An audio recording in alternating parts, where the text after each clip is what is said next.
In what way does knowing thyself help you become a better artist and take that next step? If we're, I talk about this all the time with mindful photography and starting with yourself and understanding who you are and what you're good at and what you like and what you believe in and what your values are, et cetera, in order to find that voice and to take that next level in artistry. What is it about that necessarily, that health, that internal health, that will allow someone to become a better artist? Well, it's two things. One is that mental health around what you do is going to mean you can keep doing it in the long term. It's very practical. We spend so much time trying to learn the techniques around our art form, but that's the camera. Like, this is where the art's going to come from. You need to make sure that's super healthy. Your mind is super healthy.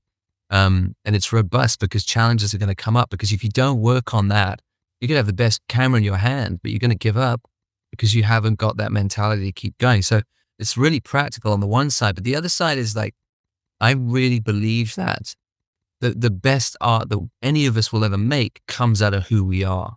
So the things that I make that I think really connect with people have my flavor to it, right? So it comes out of how I'm wired. So,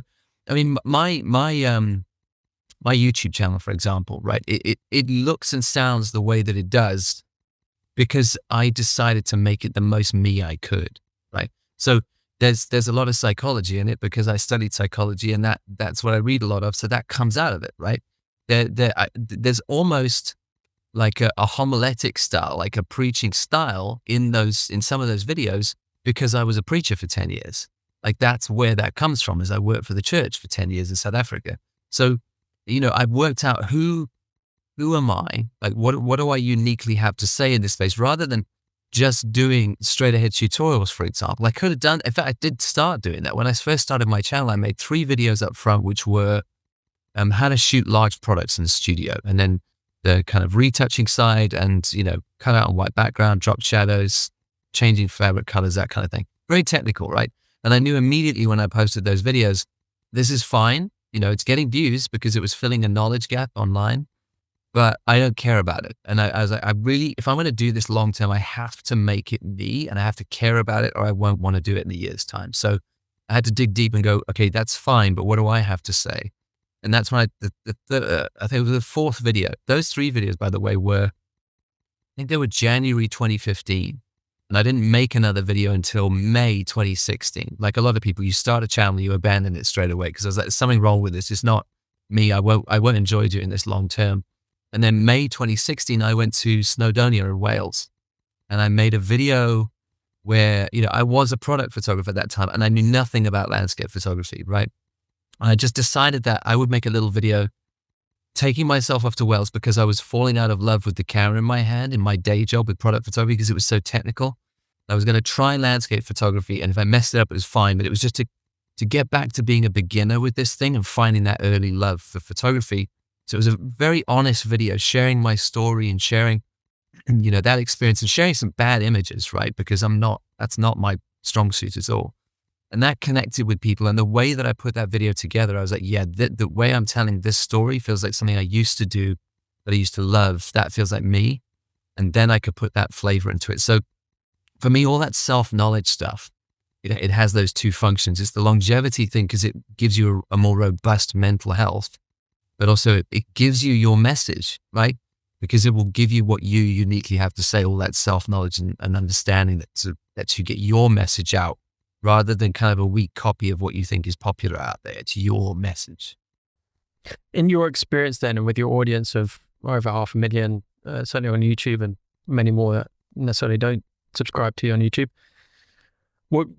is this something that is something, the internal struggles, the internal health, is this something that you want to persuade more photographers to prioritize? Or are you kind of comfortable in the fact that, okay, generally speaking, certainly in my experience, generally speaking, more photographers enjoy the technical, like those types of videos about Photoshop and technical stuff than they do about conversations, debates, looking inward, health of the internalities as much as just technical competencies, right? So Is that something that you try and strive to persuade, or are you more comfortable in the fact that, okay, you know, less people may be interested in this, but because I'm comfortable and I enjoy it, I'm okay with that?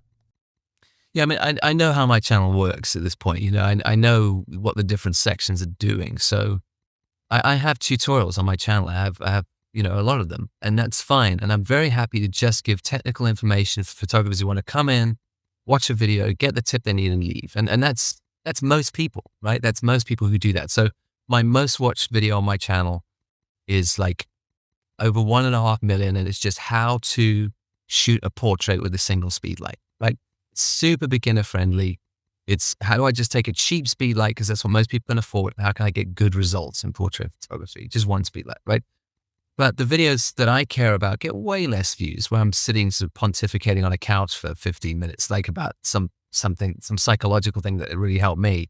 Way less views, but I'm fine with all that, because I know what happens is people will come and they'll get the tips, and I've got different playlists, right? So I have a portrait photography playlist, a street photography playlist, and an editing playlist. And then I've got the featured photography playlist, which is like me going around making documentaries about other photographers. And then I have my philosophical playlist, which is kind of me talking about that kind of deep and more esoteric stuff, I suppose.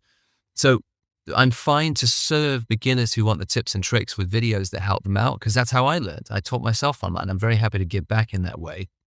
But I know that some people will click something different while they're there, and they'll find something deeper, and they needed to hear that more than they needed to hear the shutter speed thing. You know what I mean? Or what aperture to use. And they'll go, okay, that hit me in a different way. That hit me in a, like, wow, I feel comforted from that, rather than just I got a tip.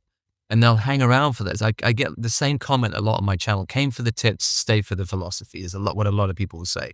So I know how it works. And I don't try and push that other stuff on people. Like, I know a beginner doesn't need me talking about finding meaning in your photography. That's not helpful to them at that point. That's not where they're at. So I'm not trying to say everyone needs to think that stuff's important, but when you're ready for it, it's there for you. And the most meaningful emails I get from people are the ones who connected with those videos. And they'll give me their life story and say how, you know, this really hit me at the right moment. Thank you. That rescued me from something far more important than teaching me how to use a speed light. So I know that there's a funnel that comes in with everyone who comes in for those beginners and the tips, and it gets whittled down to people who are further along in the journey, right? The intermediates who are hitting that midpoint in their journey where the crisis is kicking in and they don't know what they're doing with all these techniques that they've got. And then they'll dig in deep on those, and that really makes a meaningful difference. But the majority of YouTube or the internet in general is going to be beginners learning. So, you know, I'm fine with the fact that it's a big group of beginners for that stuff. And that smaller group, which I consider my core audience, which have gone a bit further down the road, they're going to dig in on the other stuff. Yeah, it's a good way of talking about it, depending on really what part of the journey they're on, right? Rather than this person or that person, it's just where do you find this channel on your journey? That's kind of a good way of thinking about it.